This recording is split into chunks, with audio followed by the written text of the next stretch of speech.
ok? Pessoal, sejam muito bem-vindos, muito bom estar aqui com vocês. Hoje, uma aula muito especial para o pessoal que está se preparando, vocês aí que estão se preparando para a prova da Polícia Civil do Estado do Ceará, delegado, né? E uma dificuldade natural que você enfrenta, né, um desafio dessa preparação é justamente ter que produzir uma peça prática de delegado, né? E é natural que você tenha essa dificuldade, porque afinal é uma peça prática. E por isso vai demandar o conhecimento dessa prática, que só virá com o tempo de trabalho. Então a gente consegue, através dessas aulas que nós teremos aqui, nós teremos 5 encontros inicialmente ao vivo para tratar dessas peças. Vocês vão ver que a minha metodologia, não sei se vocês já foram meus alunos, se já assistiram meus cursos de peças, mas são metodologia, é uma metodologia em que eu aplico estratégias bem tranquilas de seguir, que você vai conseguir, mesmo partindo do zero, produzir as suas peças, seja qual peça for demandada na sua prova, com certa tranquilidade. É claro que se trata de uma prova, é claro que a gente sabe que muitas vezes o examinador não é justo, mas a gente tem que chegar preparado e chegar conhecendo a banca. E isso também será um trabalho que nós faremos aqui, tá bom? É isso. Bom, deixa eu compartilhar com vocês esse material, pessoal. Eu terminando a aula aqui, já peço para o Jean jogar para vocês, tá? Eu vou compartilhar aqui, e aí se eu te passar para outra tela e me esquecer, por alguma razão, de mudar a tela aqui, vocês gritam aqui no chat, tá bom? Gritem no chat. Porque às vezes eu mudo a tela aqui e esqueço de mudar aqui no Zoom, tá bom? E uma coisa também, se vocês quiserem, fica à vontade, tá? Mas se vocês quiserem, é, podem abrir a câmera, tá? Eu gosto de vê-los assim, para mim. É legal, assim, ver a reação de vocês, ver se minha aula está gerando algum impacto na vida de vocês. Obrigado aí se puder, quem quiser, claro, né? Ligar a câmera que me dá uma sensação boa aqui de estar com vocês aqui. Muito bem. Pessoal, olha só. O que que a gente vai aprender nesse curso? Eu já deixei para vocês um curso todo gravado, tá? Todo ele, com todas as peças, que você pode assistir talvez aos finais de semana ou da forma como você quiser. Basicamente, o que eu vou fazer aqui é o conteúdo desse curso, ao vivo, passando alguns detalhes e direcionando mais para o CESP. É isso que nós vamos fazer. Mas a verdade é que esse curso já está todo gravado, mas eu gosto de ter essa interação. Eu acho que cada aula é uma aula, cada aula é uma experiência, e mesmo que essa aula fique gravada, eu trago sempre alguma coisa a mais, sempre um detalhe, sempre uma estratégia, sempre um insight que eu tenho, e isso pode te ajudar. Além do que você está aqui ao vivo, você pode já tirar dúvida, já pode conversar comigo, e isso vai facilitar também o seu aprendizado, tá bom? O que que a gente vai aprender neste curso, então? Identificação de peça profissional, ou seja, você, a partir do texto que a peça, a banca te apresenta, você ser capaz de identificar de forma técnica e segura qual é a peça possível, qual é a peça que o examinador está imaginando para aquela prova, ou seja, quando ele concebeu aquela prova, quando ele concebeu aquele texto, o que que ele estava pensando, que tipo de medida. A gente vai fazer isso, principalmente quando você entender o ciclo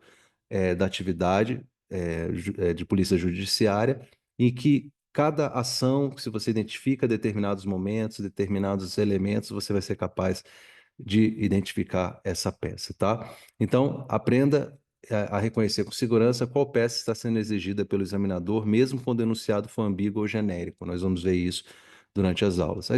A estruturação da peça em si, que é a parte mais fácil, né? A estrutura, o modelo, os modelos que são mais aceitos e como que você vai produzir a partir desse modelo a sua peça, como fundamentar, como é que se faz a fundamentação legal e jurídica, nós vamos ver isso. O modelo de peça coringa, que está dentro aqui da estrutura estratégica, né? Mas existe um modelo de peça coringa que é basicamente para representações, tá? Para todas as representações.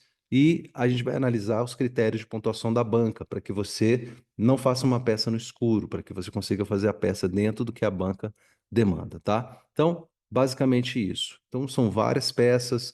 É claro que eu tenho que dar um direcionamento aqui de uma forma que, com uma aula, com um encontro que você consiga produzir o máximo de peças, tá? Então, não é necessário fazer uma aula por peça. A gente vai ver que um modelo serve para várias peças e com as minhas orientações você vai ser capaz de estruturar a partir desse modelo básico qualquer tipo de peça. Eu já deixo uma coisa aqui, eu já sempre falo isso, porque nunca fiz o AB.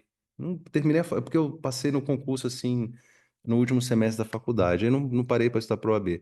Mas eu lembro que minha irmã estava estudando, minha irmã é advogada, meu irmão é advogado, enfim, família de advogados. E quando eles estavam pro AB, eu lembro da dificuldade e tal, pegava peça para tentar ajudá-los de alguma forma, e eu achava muito difícil, assim, principalmente a minha irmã acho que fez tributário, eu acho, achei difícil. Enfim, peça de delegado é muito mais fácil que peça para o AB, por exemplo. Não vou nem falar peça de advogado, porque advogado tem uma quantidade enorme de possibilidades, né? Dependendo de qual ramo ele atua. No caso do delegado, a gente tem uma certa quantidade, mas ela é limitada.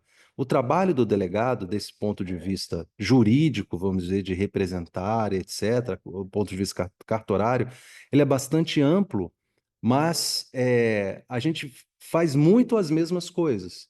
Então, eu lembro que quando eu entrei na polícia, eu fiquei. Parece que você nunca vai aprender aquilo. O amigo falou, cara, em 6 meses você sabe tudo. E é isso mesmo, em 6 meses você pega toda. As coisas começam a se repetir, e aí você aprende. Então, o nosso universo de peças processuais, ele é, de certa forma, limitado se você for comparar acredito que seja assim no Ministério Público também, imagina um promotor de justiça. Não é uma peça simples como, com todo respeito, mas uma denúncia em geral, né? Uma denúncia em geral é uma peça muito simples, né? Às vezes uma lauda, né? Duas laudas no máximo, uma denúncia do Ministério Público, né? E o que ele vai fazer além disso, depender do que for?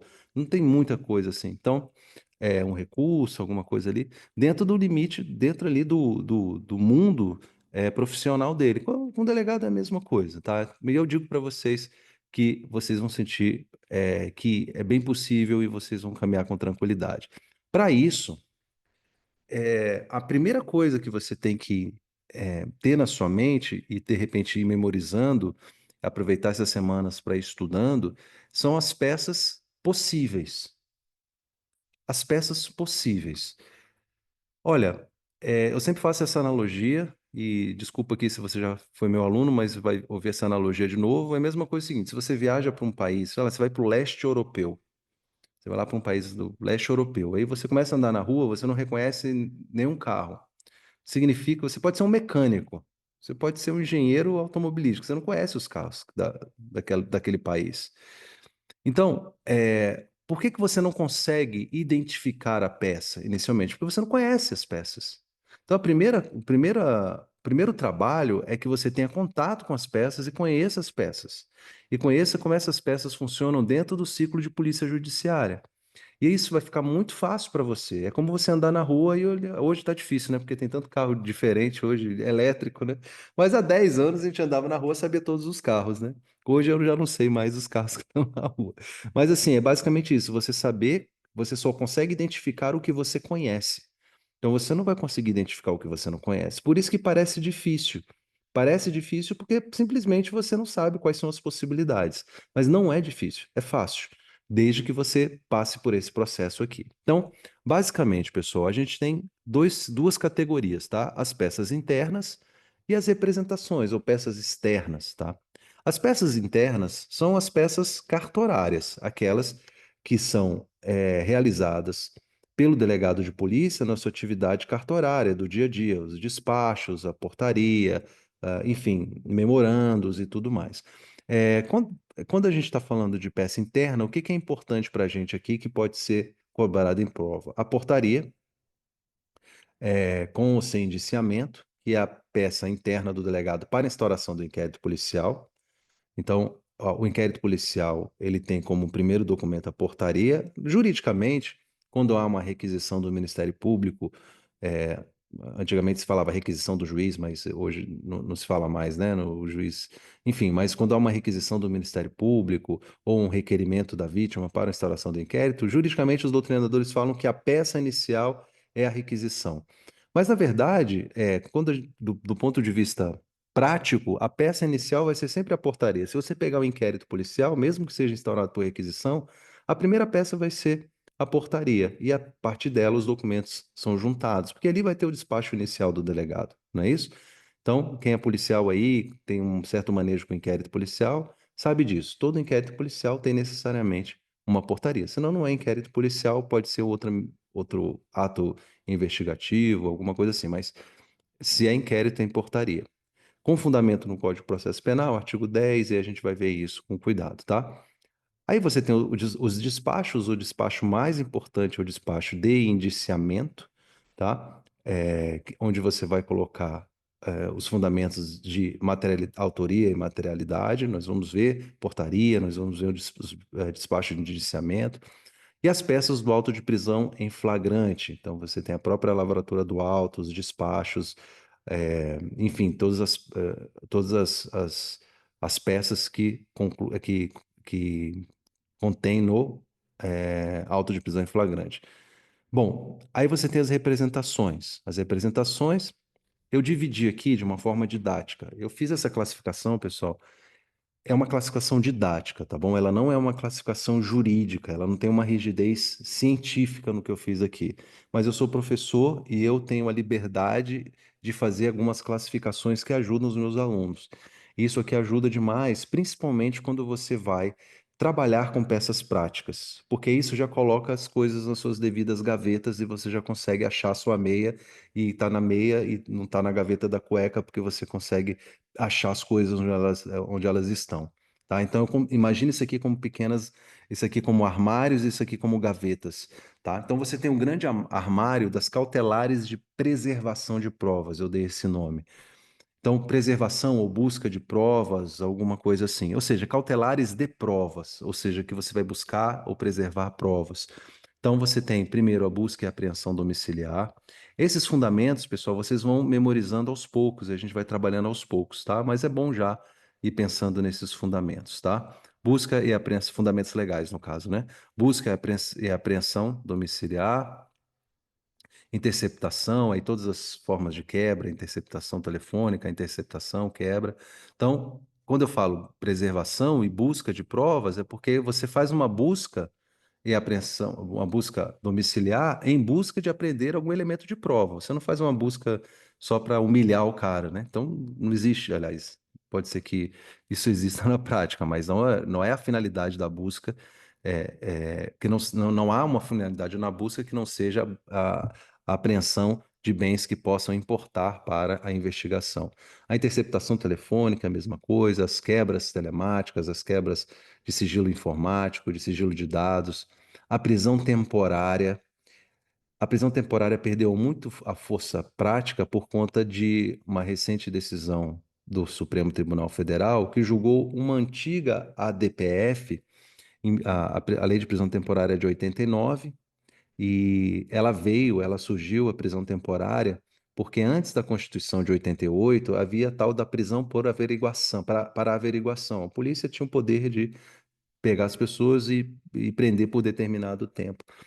É, enfim, não sei se isso era previsto legalmente, mas isso era uma prática muito comum. A partir de 88, então, isso fica vedado, expressamente na Constituição Federal, e 89, porque a polícia ficou sem uma prisão investigativa, né, sem ter acesso a uma prisão investigativa, então foi criada a prisão temporária, tá? Porque já existia a preventiva no CPP, então criaram a temporária. Só que, recentemente, o Supremo Tribunal Federal, julgando duas ADPFs sobre a prisão temporária, decidiu adequar a prisão temporária à Constituição Federal e estabelecendo praticamente os mesmos requisitos e elementos e fundamentos para uma prisão preventiva. Então, na prática, hoje, pelo menos os colegas assim que eu vejo, dificilmente pede uma temporária, só se for uma coisa muito urgente, porque a temporária tem menos fundamentos, assim, né?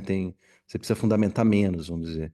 Mas, em geral, os colegas preferem pedir uma preventiva. A temporária, nós vamos ver, tem uma vantagem também do prazo, né? A depender se for um crime hediondo equiparado, você tem um prazo mais dilatado. Então, tem algumas vantagens, mas acho que hoje mais pelo prazo mesmo, tá? Mas a prisão temporária, ela não é uma prisão que serve para preservar uma testemunha ou algo assim. Ela é uma representação para buscar provas. Você pede a prisão temporária para a investigação, tá? Calma aí que eu fiz alguma besteira aqui. Calma aí. Só um minutinho, pessoal. Deixa eu voltar aqui pro meu.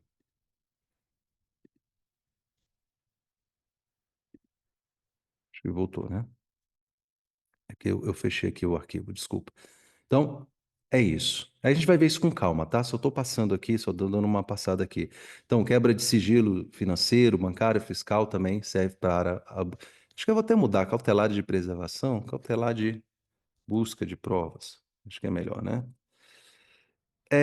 De preservação de direitos.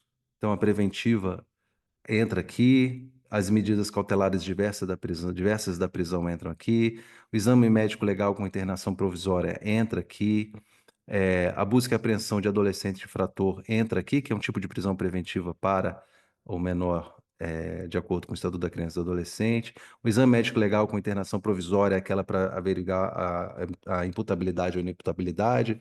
E aí existe um detalhezinho aqui, porque o CPP foi meio confuso em relação a isso. Eu vou explicar para vocês se é o caso de pedir prisão preventiva e quando é o caso de pedir a internação provisória, né? Existe um momento certo para pedir uma coisa ou outra. Então você tem as representações por cautelares reais, sequestro de bens móveis e sequestro de bens imóveis. A gente não fala em arresto, né, no CPP.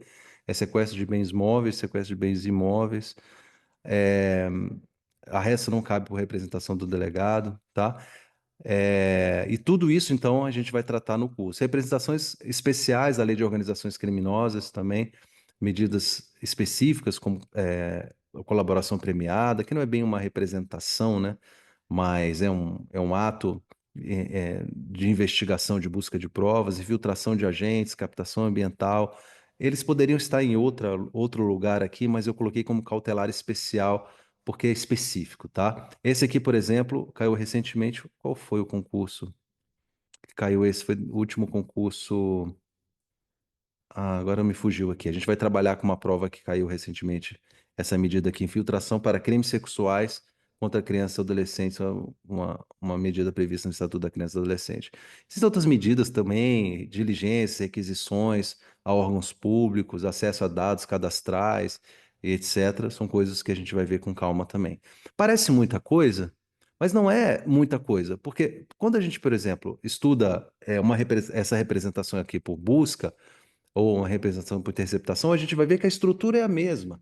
E depois que a gente aprende o passo a passo, a gente é capaz de fazer qualquer uma dessas representações aqui, qualquer uma delas, se a gente tem conhecimento da medida, a gente tem conhecimento da finalidade da medida e a gente tem conhecimento da estrutura da peça que a gente vai fazer. E a gente consegue resumir isso em modelos. E isso facilita o seu processo de produção dessas peças, tá bom? Bom, tá. Tava vendo se estava gravando a aula, se eu tinha botado para gravar, às vezes eu esqueço. Bom, esse material vai para vocês, assistam leiam com calma e qualquer dúvida, sigo aqui à disposição, tá? Bom, isso para vocês terem ideia de que, apesar de parecer muita coisa, basicamente essa aqui é a vida do delegado, ele vai trabalhar aqui basicamente com portaria muito, né? Despachos em geral, representações por busca e prisão, interceptação, quebra, depende de onde ele vai trabalhar, né? Então, são coisas que é mais corriqueiro no trabalho, são coisas mais corriqueiras no trabalho, mas, enfim, todas as medidas aqui são muito tranquilas, muito fáceis, tá? Bom, para a gente uniformizar aqui o conhecimento, muitas pessoas, tem gente que está estudando para delegado e nunca entrou numa delegacia. Eu acho que antes de ser delegado, eu tinha entrado numa delegacia 2 ou 3 vezes. Então, mas basicamente, como é que funciona esse fluxo, esse ciclo? Porque se você entende esse ciclo, depois fica fácil também para ajudar nessa parte que é mais sensível, que é a identificação da peça. Basicamente, uma notícia, a delegacia funciona mais ou menos assim, né? Existe a notícia de um crime, de um fato flagrancial ou de um fato não flagrancial, né? Não flagrancial ou flagrancial, né? Então, vai ter a notícia de um fato flagrancial ou não flagrancial, vai ter o registro da ocorrência policial, e hoje esse registro pode ser feito, inclusive, por meios eletrônicos e tal, na internet, e a instauração de um procedimento. Basicamente, pessoal, estou resumindo muito aqui. Então, tem a notícia de um fato, ou seja, você foi assaltado, no meu caso, eu fui assaltado. Aí a polícia militar me resgatou lá no meio do mato, me levou lá para a delegacia. Chegando lá, então, houve a notícia de um fato não flagrancial, porque não havia prisão em flagrante. Houve o registro da ocorrência e a instauração do inquérito policial por uma portaria. E aí, dentro desse inquérito policial, que foi instaurado portaria, houve despachos internos, representações e culminou com o relatório final. Inclusive, nesse meu caso, todos foram presos. Eu fui para a audiência judicial, etc. Né? Então, é um trabalho bacana da polícia, e- que é o fluxo normal aqui. Todos os fatos noticiados vão gerar um inquérito policial? Não, é virtualmente impossível. Tem delegacia que registra centenas de ocorrências todos os dias. Claro que há uma verificação inicial, nem todos os fatos vão gerar inquérito policial, mas vamos dizer, num ciclo ideal, né? Se você tem a notícia de um fato não flagrancial, o registro da ocorrência, instauração do inquérito e tudo vai ocorrer dentro do inquérito policial, tá bom? Para fins de prova, tudo ocorre no bojo do inquérito policial, porque pode acontecer, e por exemplo, já fiz isso, de fazer uma representação por prisão temporária aqui no momento da ocorrência, sem instauração do inquérito policial. Mas hoje é tudo eletrônico, né? Então, antigamente, você dava um despacho, ia para o cartório, o escrivão tinha que documentar aquilo num livro e tal. Às vezes era uma sexta-noite e ele só ia fazer isso na segunda-feira à tarde, e aí você precisava da prisão para o final de semana. Então, hoje é tudo eletrônico, não tem mais necessidade de fazer isso. Mas, então, num mundo você moderno e dentro do que você precisa pensar para a prova, é isso aqui que acontece. No caso de notícia crime não flagrancial, mesma coisa, registro da ocorrência, só que é com a lavratura do auto de prisão em flagrante, que tem suas próprias peças, né? Um despacho inicial, que a gente chama de despacho ordinatório, despacho ratificador. Aqui no Distrito Federal a gente não usa esse despacho ratificador, não conheço delegado que usa, não. A gente usa muito o despacho ordinatório, que é tipo uma portariazinha dentro do auto de prisão em flagrante, né? O despacho ordinatório funciona porque na portaria nós vamos ver, ele tem as medidas, né, determinadas ao escrivão de polícia para que os atos cartorários sejam realizados. E aí é um despacho, a portaria é um despacho, né? E o despacho ordinatório é um simulacro de portaria, vamos dizer assim. É, a representação por medida cautelar, que pode acontecer também. Lembra que o auto de prisão em flagrante, ele inicia o inquérito policial, né? Ele é o instaurador do inquérito policial. Então, você pode fazer tudo que você pode fazer no inquérito não flagrancial, você pode fazer no inquérito flagrancial. Às vezes, você não vai conseguir fazer por causa do prazo, principalmente se o sujeito estiver preso, né? Mas se de repente você lavrar o auto de prisão em flagrante, ele vai lá para audiência de custódia e é solto, então você continua o inquérito pelo prazo de solto, e aí você consegue fazer representações, consegue fazer tudo que você faria no inquérito é, não flagrancial, tá bom? Então, mais ou menos isso aqui, para a gente entender esse fluxo inicial e colocar todo mundo no mesmo patamar. É bem básico isso, né? Mas para que eu tenha certeza que todo mundo sabe que esses processos acontecem, né? Lúcio, mas se for crime de menor potencial ofensivo, outras situações podem ocorrer. A gente está falando aqui do que é necessário para o nosso aprendizado aqui no curso de peças práticas. Beleza. Então, vimos o quadro de medidas cautelares possíveis, as medidas internas e externas. Vimos um fluxo rápido aqui, de como mais ou menos funciona a polícia judiciária. E seguimos, então, para a gente entender dentro desse ciclo algumas coisas que podem acontecer. É a primeira coisa que você tem que aprender, e você naturalmente vai aprender olhando as peças, olhando os modelos e olhando as provas, que você, dentro do ciclo investigativo, dentro do ciclo de polícia judiciária, algumas situações podem ocorrer. E a depender dessa situação, você pode tomar decisões ou identificar a necessidade de uma peça. Quando isso está claro na sua mente, a identificação da peça não é um problema, tá? Pode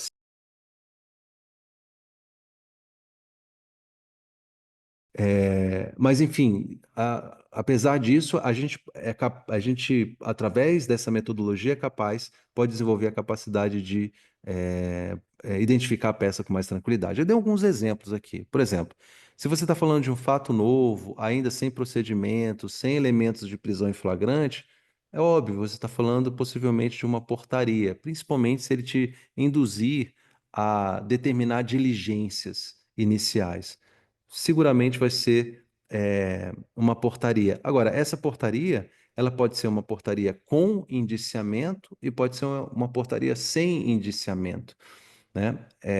E essa é uma decisão que você tem que tomar a partir dos elementos que vão te trazer, que o examinador vai te trazer. Então, se você vai indiciar ou não indiciar, vai depender dos elementos que você tiver ali, tá? Mas a portaria pode ser com indiciamento e sem indiciamento.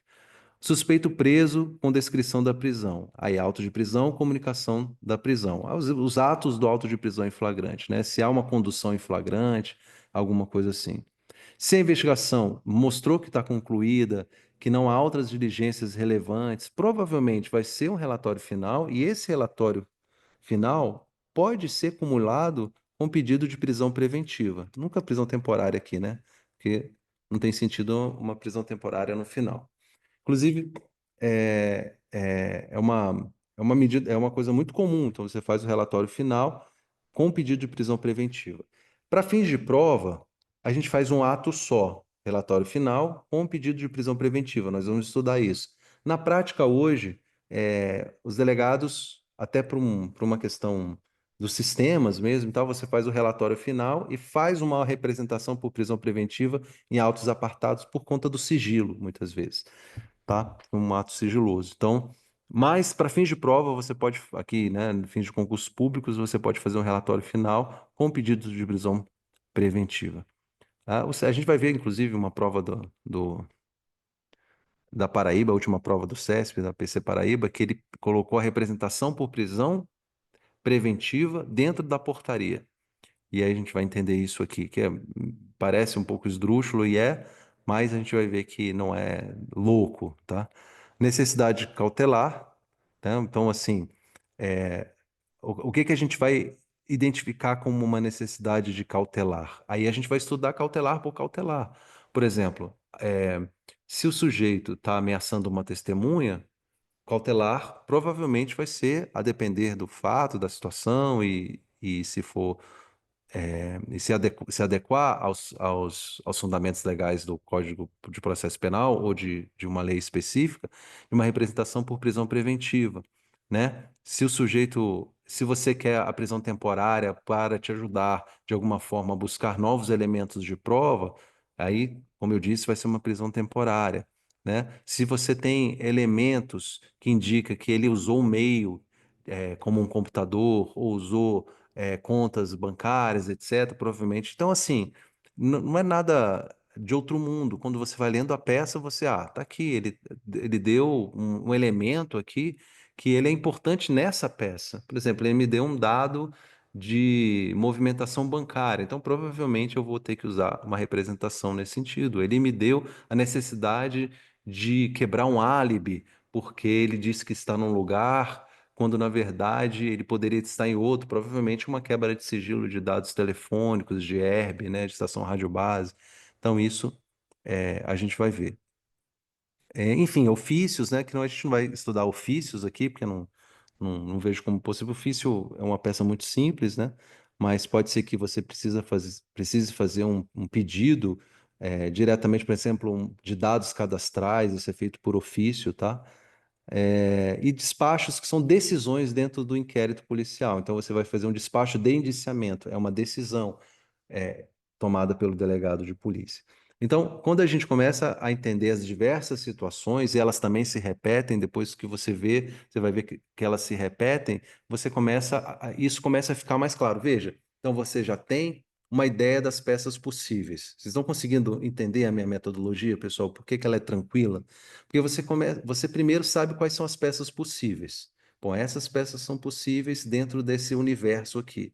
Muito bem. Quando eu leio o texto, eu sou capaz de identificar determinadas situações, momentos do inquérito, ou comportamentos do autor, da vítima, das testemunhas, ou determinada informação que me leva a crer que aquela prova é importante.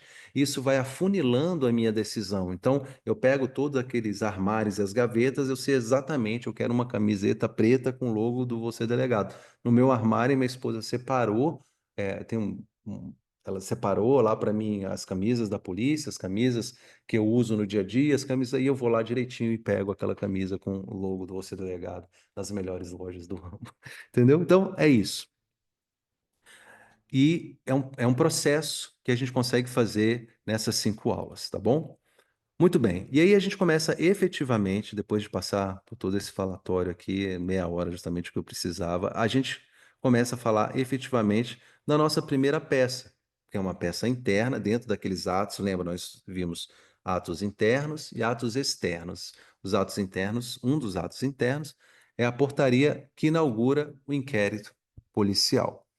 Bom, vamos analisar a estrutura da portaria, como você vai redigir a sua portaria, que tipo de informação obrigatoriamente tem que estar na portaria e como você vai identificar isso numa peça, tá? Primeiro, o que é uma portaria? É uma peça inaugural do inquérito usada quando a autoridade policial toma ciência de um crime sem auto de prisão em flagrante. Basicamente é isso. É a instauração, o inquérito policial ele se inicia é, com uma notícia crime, claro, né?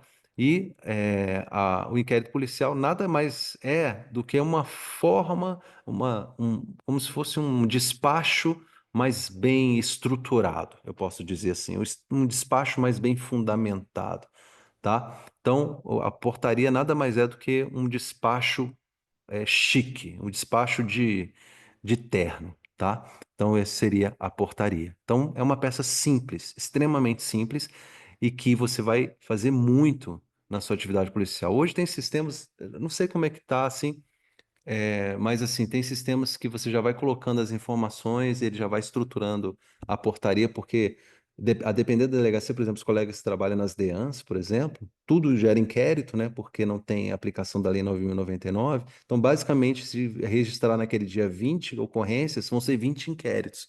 Então, os colegas passam o dia todo fazendo portaria. E aí o sistema também já, o pessoal da informática, o pessoal é cabeção, né? Então já tem os modelos, joga o modelo para o computador, e eu não sei se talvez seja até possível hoje integrar com inteligência artificial, não sei. Talvez, não, certamente é, mas não sei se alguma polícia já faz isso. Integrar com inteligência artificial seria ideal, porque aí o delegado coloca as informações, a inteligência artificial gera essa peça e ele vai lá e funciona como um revisor, tá? Bom, qual é a estrutura essencial da portaria? Um preâmbulo, o fundamentação legal, então, preâmbulo, que identifica a autoridade, fundamenta juridicamente a instauração, ok? O fundamento legal, na Constituição Federal, no CPP, na Lei 12.830, que é a Lei dos Delegados, nós vamos ver, que tá, preâmbulo e fundamento legal estão juntos aqui, né? O breve relato dos fatos, em linguagem objetiva e clara, com data, local e dinâmica, sempre lembrando, pessoal, dos 5. O pessoal fala 7 hoje, né? Heptâmetro de quintiliano, mas se você resumir as 5, você já tem as 5 perguntas essenciais, né? Para descrever o fato: o que, quando, onde, por quê e como, né? Então, o que aconteceu, quando aconteceu, onde aconteceu, por que aconteceu e como aconteceu, aqui é separado, por quê e como aconteceu. Se você colocar isso de uma forma reduzida, e sempre que você falar de fato, a gente vai ver ali na prática como é que funciona. Quando você falar de fato, eu sempre costumo dizer o seguinte, pessoal: o fato é um elemento importante na estrutura da sua peça, o que aconteceu. Às vezes a peça até vai dispensar o relatório, então você não vai descrever o fato, né? Porque o fato nada mais é que você vai descrever o fato e em forma de relatório, ou seja, dizendo quais são os elementos levantados até ali. Mas mesmo que você tenha que descrever o fato, isso não pode ser mais do que 5 linhas. O fato pode ser o mais complexo que for. Eu sempre falo para usar a técnica da Dona Elza. Vocês conhecem, né? Quem é meu aluno sabe o que é a técnica da Dona Elza. Técnica da Dona Elza. Técnica da Dona Elza. Na verdade, eu chamo técnica da Dona Elza. Dona Elza é minha mãe. Dona Elza, assim, se ela, eu vou lá visitá-la, e ela vai me contar que o meu primo se separou, por exemplo. Aí ela vai contar toda uma história lá, não sei o quê. Então, até chegar na separação, então você tem que ter, né, passar um tempo lá com ela, para ela contar a história no ritmo dela. E é isso que muitos alunos querem fazer, vai contar quando que o cara casou, que não sei o quê e tal, um parágrafo, 2 parágrafos, 3 parágrafos, e vai dizer, caramba, não vou ter espaço para fundamentar, não vou ter espaço para... é muito grande o que eu tenho que falar. Então, era a história essa, e minha mãe estava contando a história de um primo, assim, depois de 10 minutos, ela ainda estava nas preliminares ali da história. Meu irmão entra na cozinha e aí me cumprimentou. Falou: E aí, Lúcio, tudo bem? Tudo bem? O que que foi? Eu falei: Ah, o nosso primo Fulano separou. Aí meu irmão falou assim: É, tô sabendo. Eu falei: O que que foi? Ele chifre. Aí eu falei: Minha mãe, não, mas não é assim. Tem que. Então minha mãe estava 10 minutos ali e tal. Então ele, em uma palavra, resumiu qual foi o problema. Então, é, você tem que ser assim, tá? O fato não pontua. Fato não pontua. Mas você tem que descrever o fato principalmente para dar densidade, né? Para dar harmonia na sua peça. Mas não faça algo que vá tomar mais do que 5 linhas da sua peça. Pelo menos se você tiver umas 60 linhas para fazer, é o que eu recomendo, tá? E a gente vai aprender a resumir isso. Se você seguir essas 5 perguntas, o que, quando, onde, como e por quê, o como vem até antes, né? É, é fácil você resumir assim, tá bom? E se você achar que não está bem resumido, não se preocupe, porque geralmente o fato não pontua. Muito bem. A tipificação provisória, né? Quais são, se for mesmo que não seja uma portaria com indiciamento, você tem que dizer quais são os crimes possíveis, assim, o que que está sendo investigado, qual é a tese, qual é a hipótese criminal que existe ali, qual é a hipótese penal que existe ali. Você tá investigando o que, provavelmente, né? É um furto, é um roubo qualificado, é um homicídio, um tipo de fraude. Então, isso tem que estar claro na sua peça, né? Indícios de autoria e materialidade, com base nos elementos escolhidos, nós vamos ver a diferença de autoria, diferença de materialidade, não teoricamente, mas que tipo de prova é autoria, é prova, eu estou falando prova aqui em sentido amplo, tá, pessoal? Me deu uma licença poética aqui. Então, assim, qual elemento que é autoria, o elemento de prova que é autoria, qual elemento de prova que é materialidade, né? Então, identificar isso pode ser importante até para você identificar no seu texto na hora de organizar a sua peça, tá? É muito simples, mas você precisa saber disso, né? É, Indiciamento, se for o caso, né? Aí você vai ter que dar um despachozinho de indiciamento, decido de indiciar, bem simples, mas aí, se for o caso de indiciamento, você já tiver os fundamentos, às vezes a gente tem na portaria, muitas vezes não, na maioria das vezes não. Mas, às vezes, já na portaria você já recebe ali todos os elementos e te deixa seguro para fazer o indiciamento, né? As diligências iniciais, né, as diligências básicas, que está tudo no modelo, a conclusão do despacho, tá? Da portaria. Tá? Então, essa é a estrutura que vocês devem trabalhar, essa estrutura que vocês vão ver nas nossas aulas aqui.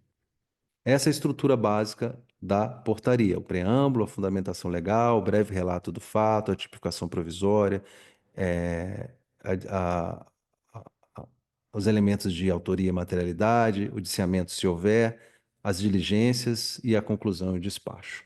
Ok? Algumas dicas práticas aqui, mas vamos seguindo aqui.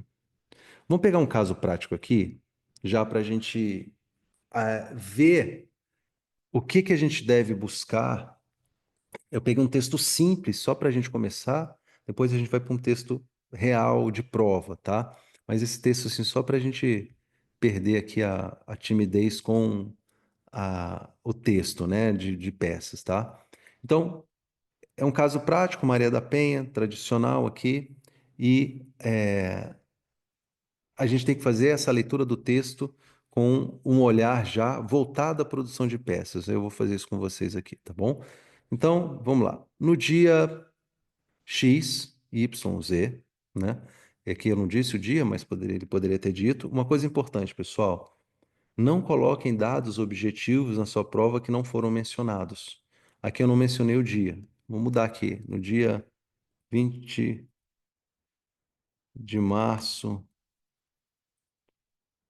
de 2025, por exemplo. Ok? Aí é um dado objetivo. Se não deu o dado objetivo, não mencione o dado objetivo que não foi dado, tá?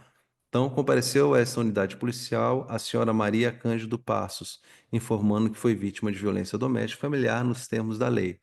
O fato ocorreu no endereço Rua Asfaltada, bairro Coração Partido, Casa Sem Vigilância da cidade. Então, você vê que os elementos daquelas 5 perguntas já estão aqui: o que, quando, onde, como, por quê. Importante. Quando você não consegue responder a todas as perguntas, o que, quando, onde, como, por quê, de que modo, se você não consegue responder, é justamente o elemento que está faltando na sua investigação. A investigação é muito simples.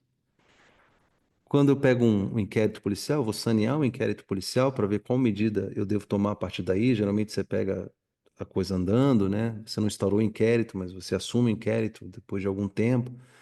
Eu sempre me faço essa pergunta. Eu consigo, com esse inquérito policial, responder todas essas perguntas? Eu não tenho como. Então, está me faltando um laudo pericial, por exemplo, para me dizer como é que essa pessoa morreu, como é que ocorreu o fato, como é que eu vou completar aquilo. E aí, a partir dessa cabeça que você tem, você vai pedir a medida judicial, se for o caso, ou uma medida investigativa específica daquilo que está faltando dentro das perguntas, tá bom?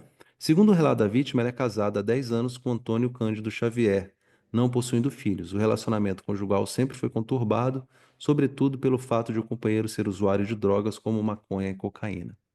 Na data dos fatos, por volta das 23 horas, Antônio chegou à residência visivelmente embriagado e, ao que indica, sob efeito de entorpecentes. Em determinado momento, passou a acusar Maria de traição e xingar e exigiu ver o conteúdo do seu celular. Bom, o que é importante aqui, além do fato? Condutas. Então, o que você tem que se preocupar quando você for ler a peça? Verbos. Então, quais são os verbos praticados por essas pessoas? No caso, por essa pessoa, que seria o autor. Então, na data do fato, ele chegou à residência, chegou não é um verbo relevante tipicamente. Então a gente pula. Visivelmente embriagado e sob efeito entorpecente. É uma condição. Em determinado momento, passou a acusar Maria. Então isso aqui é relevante para mim. É uma ação. É um verbo. Ok? Então eu vou colocar aqui, vou marcar aqui. Só para ficar claro para vocês. Vocês vão fazer isso na prova, com sua caneta, tá? Vocês vão colocar o verbo. Não tá pintando aqui. Eu queria pintar esse trem, não tá pintando. Vou botar só negrito mesmo. Ah, não, não, é aqui. Eu que estava fazendo errado. Estava fazendo no lugar errado. É aqui. Então, ele passou a acusar Maria, pintar de verde é melhor, de traição e exigiu. Então, nós temos 2 verbos aqui. Ele acusou e exigiu o celular dela. Muito bem. Então, passou a acusar Maria e exigiu para ver o conteúdo do celular. Aí, eu já fiz de uma forma didática aqui, para que fique fácil a partir daí. O que que eu fiz? Isso aqui tudo estava no texto. Eu separei e já coloquei como você deve enxergar ao ler o texto. Quando você for ler o texto, isso vai estar aqui, ó. E passou a desferir socos e fez não sei o que, fez aquilo outro. Eu já separei aqui essas condutas. Então você tem aqui. Ele acusou Maria, ele exigiu ver o conteúdo do celular. Ele segue. Passou a desferir socos e chutes na vítima. Proferiu as seguintes palavras: vou te matar. Chamou a vítima de, xingou os palavrões. Pegou o celular da vítima e atirou contra a parede, tendo quebrado o aparelho. Muito bem. De uma forma muito simples. Ao acusar a Maria de traição, a gente pode estar falando um crime contra a honra, uma difamação, talvez, se ele descrever um fato concreto. Se ele só acusou de traição, pode ser uma injúria. Se ele descrever um fato concreto, pode ser uma difamação. Se ele exigiu ver o conteúdo do celular, vocês acham que há relevância típica aqui? Me ajudem. O cara chega para a mulher e fala assim: vou contextualizar, tá? Não está no texto, mas eu vou colocar. Se você não me desse o celular, eu vou te enfiar a porrada. Como que vocês tipificariam isso? Se você não me desse o celular, eu vou te enfiar a porrada. Falam aqui. Como é que vocês tipificariam isso? Pode errar, gente. O momento de errar é agora.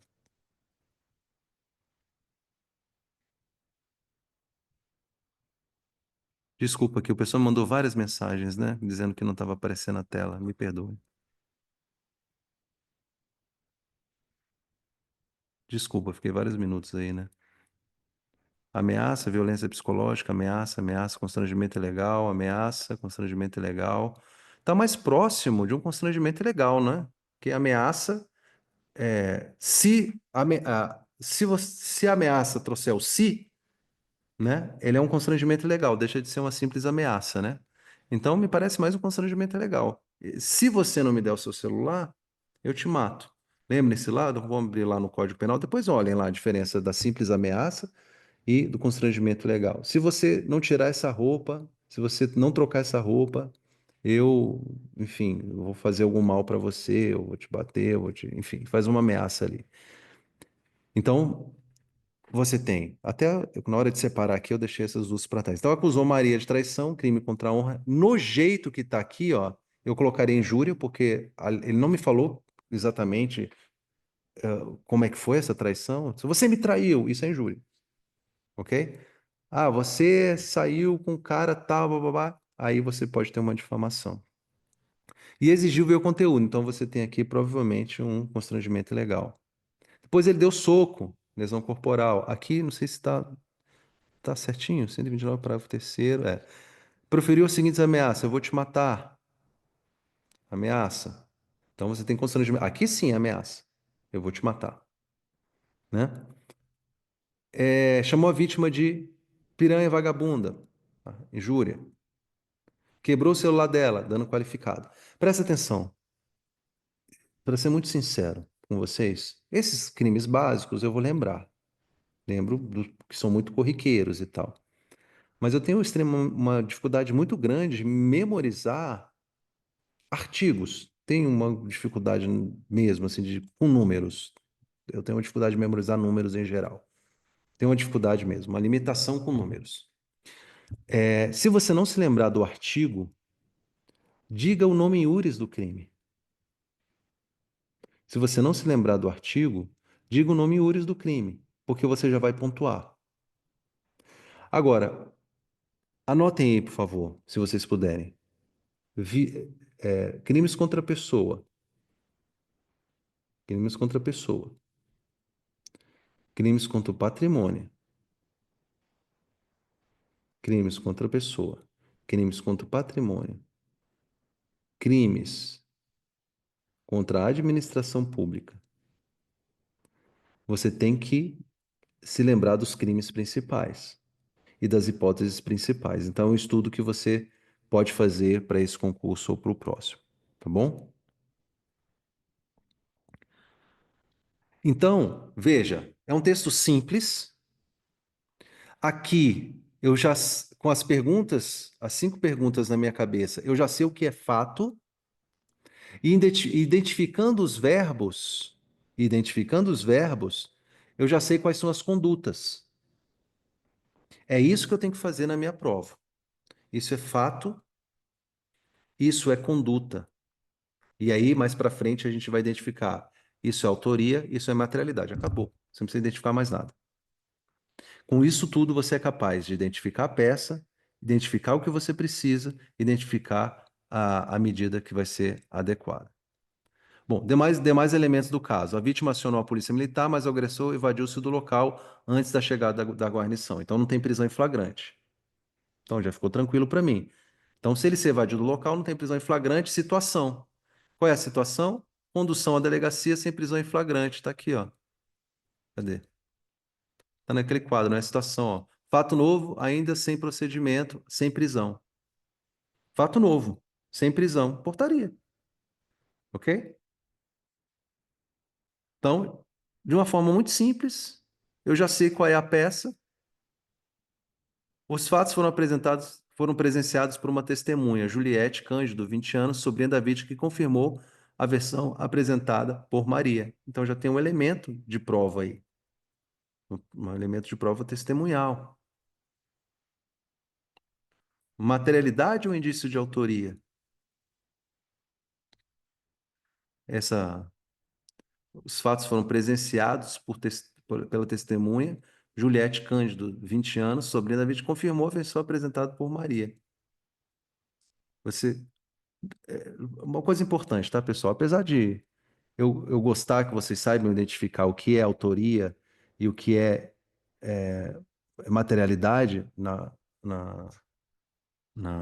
no caso concreto, se você não tiver certeza, saiba que é prova. Saiba que é fundamento, saiba que é prova. Elemento de prova. Já é o suficiente, na maioria das vezes, tá? Mas aqui é, me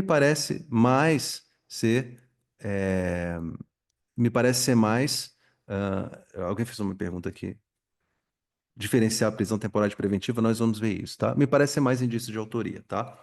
Basicamente, pessoal, materialidade é tudo que prova que o crime existiu, todo elemento que prova que o crime existiu. E indício de autoria é aquilo que prova que José é o autor. É isso, basicamente isso. Então, eu tenho que ouvir essa testemunha para dizer que ela vai trazer elementos de materialidade ou indício de autoria, tá? Mas me parece mais indício de autoria. Providências já adotadas. Encaminhamento da vítima ao ML. O exame, o laudo de SED é materialidade, prova que o crime existiu. Qual crime? Crime que deixa vestígio. É o crime não transeunte, lembra lá do direito penal? Não, do processo penal?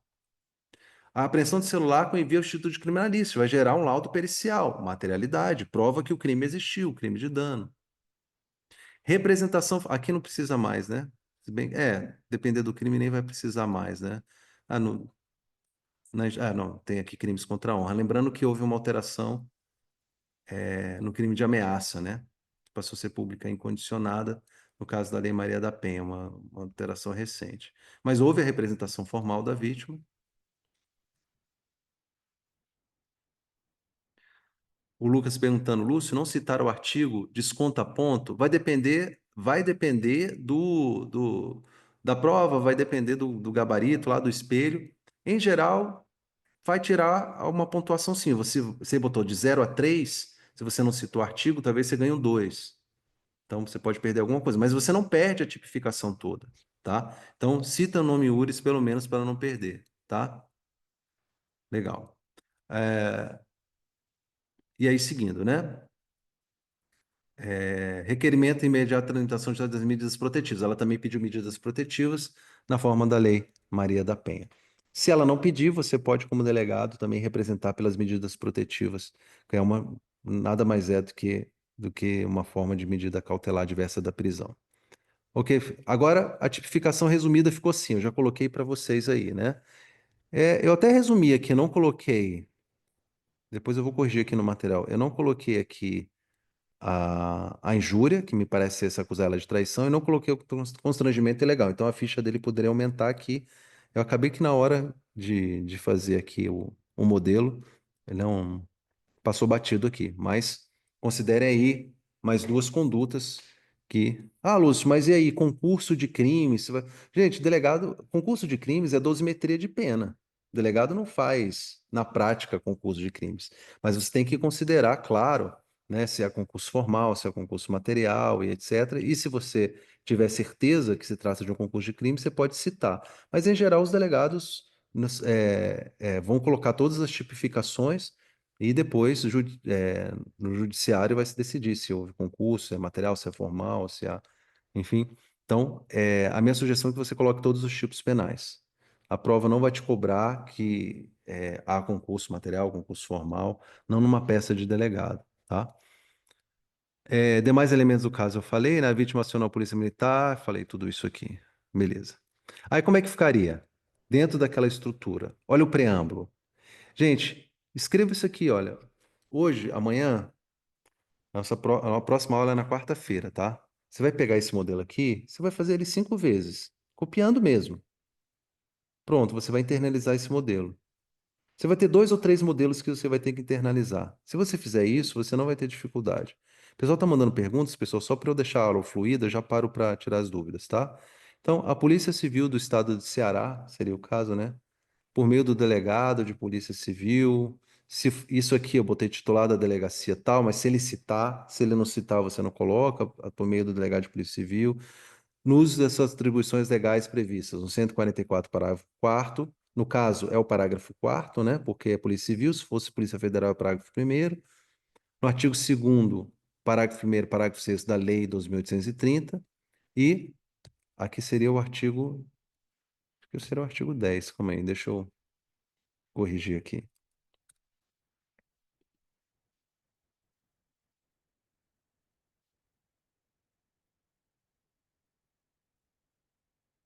O que que eu falei?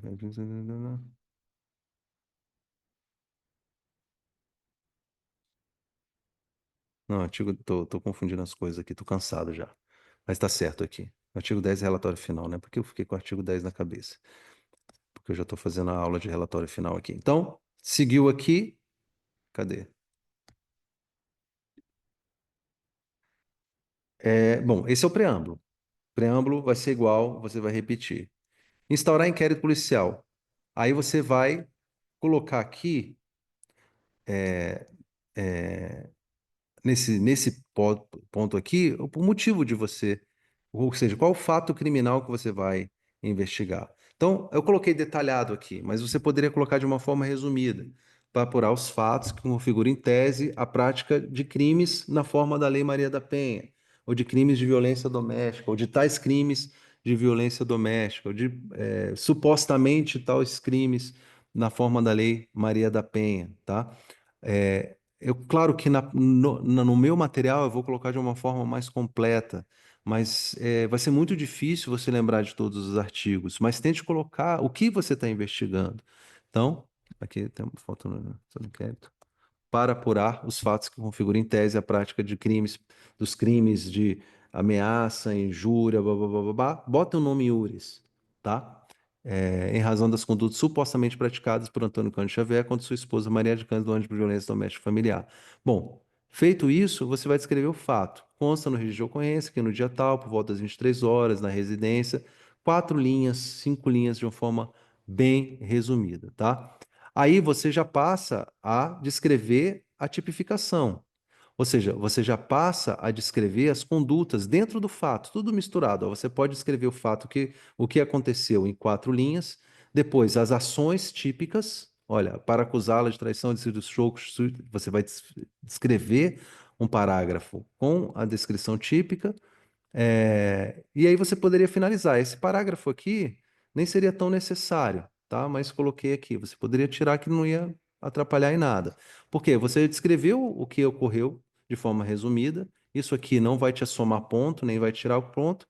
Aqui é importante, porque é a tipificação da autoria e da materialidade. Muito bem. Descreveu o fato, descreveu as condutas, o que aconteceu e descreveu as condutas. Próximo tópico é dizer autoria e materialidade. Pode misturar tudo. Não precisa dizer a autoria está, a materialidade está. O CESP não vai pedir essa diferença. É bom que você saiba, tenha uma ideia da diferença de um para outro. Mas o CESP não vai te tirar pontos se você chamar uma materialidade de autoria, autoria de materialidade, tá? Só mostra um certo desconhecimento prático, mas isso não vai te tirar ponto. O crime de lesão corporal será comprovado com laudo de exame. Por que que eu botei no futuro? Será comprovado. Porque no meu texto eu digo que ela foi encaminhada ao ML, eu não digo que eu tenho um laudo ainda. Então, para eu não criar um elemento que não está, eu coloquei no futuro. Será comprovado com laudo. Ou poderá ser comprovado? Seria até melhor, né? Porque eu não sei como é que vem um laudo. Poderá ser comprovado com laudo de exame de corpo de delito, SCD. O dano poderá ser apurado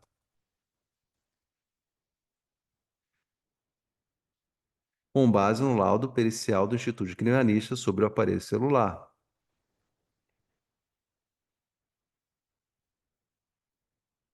Vai para a plataforma, tá? Pessoa perguntando aqui. Importante saber se há concurso para fim de saber se seria GCRIM. É.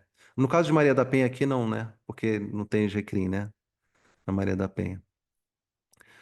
O dano poderá ser apurado. A declaração da vítima e da testemunha são suporte à justa causa para a investigação. É tudo que você precisa, ó. Justa causa. Você não instala um inquérito policial do nada, você precisa de justa causa.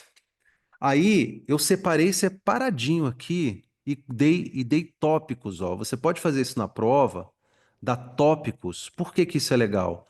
Porque você ajuda o examinador, o cara que vai corrigir a sua prova. Deixa eu falar uma coisa para você. O cara que vai corrigir a sua prova, ele é um cara que é contratado, ele vai ter um espelho e ele vai ter a sua prova.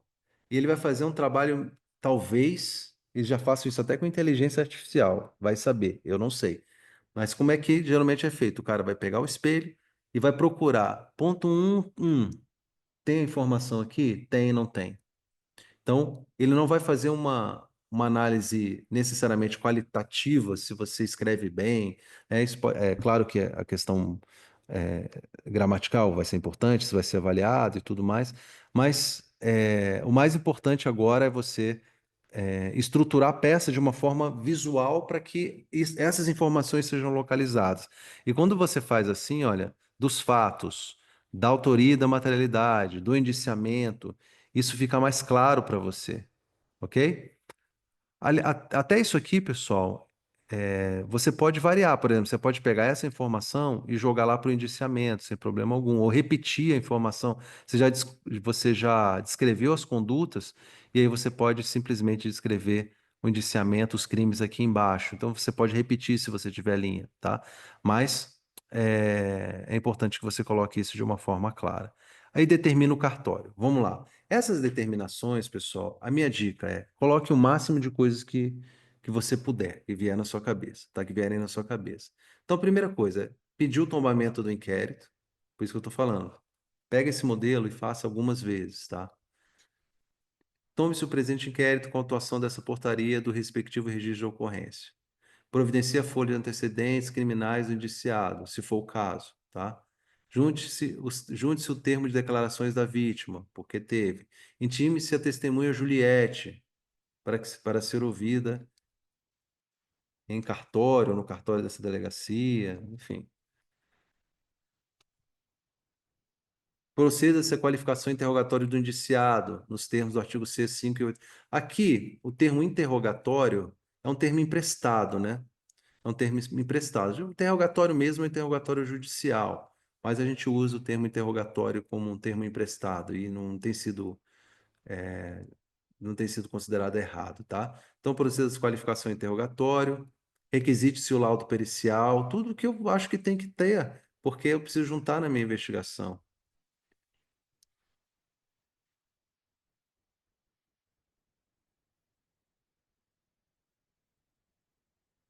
É basicamente isso aqui, ó, o Delta Ceará. Quais pedidos possíveis dentro da competência do delegado? Consegue uma tabela desses pedidos? Você diz aqui na portaria? Basicamente isso, olha. Primeiro tombar o inquérito, sempre vai ter. Isso aqui é questionável, então você não precisa sempre colocar. As declarações, os atos cartorários que foram realizados, no caso, realizados, né? No caso aqui, as declarações da vítima. É, a, a oitiva da testemunha que foi citada, então ela precisa ser ouvida. Qualificação e interrogatório, porque você deu um despacho de indiciamento, então você precisa, após o despacho de indiciamento, qualificar e interrogar esse sujeito, requisitar os laudos, as medidas que foram citadas lá, que nada você vai inventar. Você colocou porque foi citado lá, né? É, encaminhe-se a representação da vítima, não, encaminhe-se a solicitação da vítima, na verdade, tá? Solicitação ou requerimento, né? Solicitação da vítima pelas medidas protetivas ao Poder Judiciário, se ainda não foi. Bom, vou tirar isso aqui, ficou feio. Então, o texto está dizendo que ela pediu medidas protetivas. Então, simplesmente vou encaminhar. Após, volto os autos conclusos para novas deliberações. Então, após finalizar, o escrivão vai concluir dizendo o que ele fez, ou o que ele deixou de fazer, e por que ele deixou de fazer. Deixei de intimar a testemunha fulana por não ter localizado seu endereço, seu telefone e tal. Né? Aí pô, eu vou dar outro despacho, a sessão de investigação para localizar a fulana de tal, para que seja ouvida em cartório. Entendeu? Então, é isso. Então, esse despacho pode variar a depender do que for dito, não conheço, mas é uma questão de bom senso. A não ser esses primeiros, o tombamento e tal, o resto é você, o restante, né? É você determinar a juntada de informações que já estão citadas lá. Então, coloque tudo que lhe parecer necessário dentro do que. Não existe uma. Faz uma tabela, o professor faz uma tabela. É impossível, porque cada caso vai ser um caso. Tá bom? Bom, eu deixei aqui uma dica de tipificação, pessoal, mas eu vou deixar aqui como um material escrito. Como eu penso a tipificação, como você pode realizar a tipificação de uma forma mais simples, né? Olhando os verbos, olhando o contexto, etc. Mas eu vou deixar isso aqui para vocês estudarem em casa e a gente pode tratar na próxima aula para a gente ganhar tempo. Mas eu queria a página aqui para você adquirir só o curso de peças práticas, tá? Deixa eu ver, tem um valor aqui. Tá aqui, R$ 397 ou 12 de 43,51, tá bom? Com todo o material, com todas as aulas, com as aulas que já estão gravadas, com a análise das provas, né? Um curso bem completo para você ir desenrolando aí nessas últimas semanas aí de prova, tá bom? Qual o prazo de período de acesso do curso de discursivas? 1 ano, tá, Leonardo? 1 ano. Comprou 1 ano de acesso, tá bom? Pessoal, um abraço a todos, boa noite, descansem bem, que amanhã ainda é quinta-feira, temos aí uma parte da semana boa. Esse curso é a mesma coisa do Meta. Ah, no Meta você tem esse curso gratuito. Se você já é aluno do Meta, você não precisa comprar, tá bom? Porque ele já está como um bônus no curso, no programa Meta, tá bom? Então, ele já está inserido lá, tá bom, pessoal? É isso aí, obrigado, boa noite a todos, fiquem bem, bom descanso e é isso aí. Vai ter tarefa de casa, Elisa. Os alunos vão receber tarefa de casa para a gente corrigir na próxima aula, tá bom? Forte abraço para vocês, fiquem bem. Não é sonho, é meta. Até a próxima, tchau.